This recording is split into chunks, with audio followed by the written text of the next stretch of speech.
বিসমিল্লাহির রহমানির রহিম।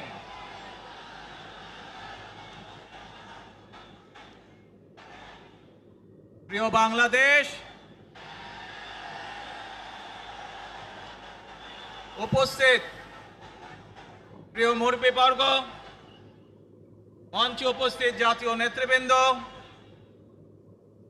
আমার সামনে উপস্থিত প্রিয় ভাই ও বোনেরা এবং মিডিয়ার মাধ্যমে সমগ্র বাংলাদেশ থেকে যারা দেখছেন এই অনুষ্ঠান, প্রিয় ভাই বোনেরা, প্রিয় মা বোনেরা, আসসালামু আলাইকুম।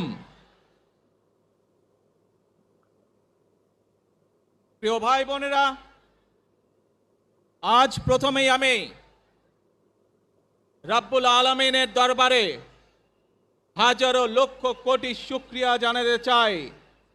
রব্বুল আলামিনের অশেষ রহমতে আজ আমি আমার প্রিয় মাতৃভূমিতে ফিরে আসতে পেরেছি আপনাদের দোয়ায়।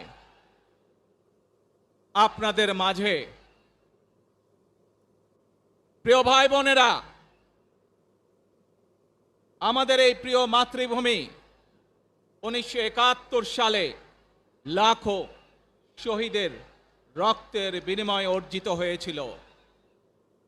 ঠিক একইভাবে 75-এ আবার 7ই নভেম্বর আধিপত্যবাদীদের হাত থেকে রক্ষার জন্য সেদিন সিপাহী জনতার বিপ্লবের মাধ্যমে আধিপত্যবাদের হাত থেকে দেশকে রক্ষা করা হয়েছিল। একইভাবে পরবর্তীতে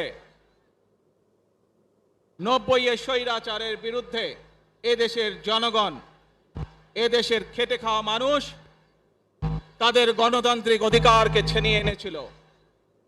কিন্তু তারপরেও ষড়যন্ত্রকারীদের ষড়যন্ত্র থেমে থাকেনি।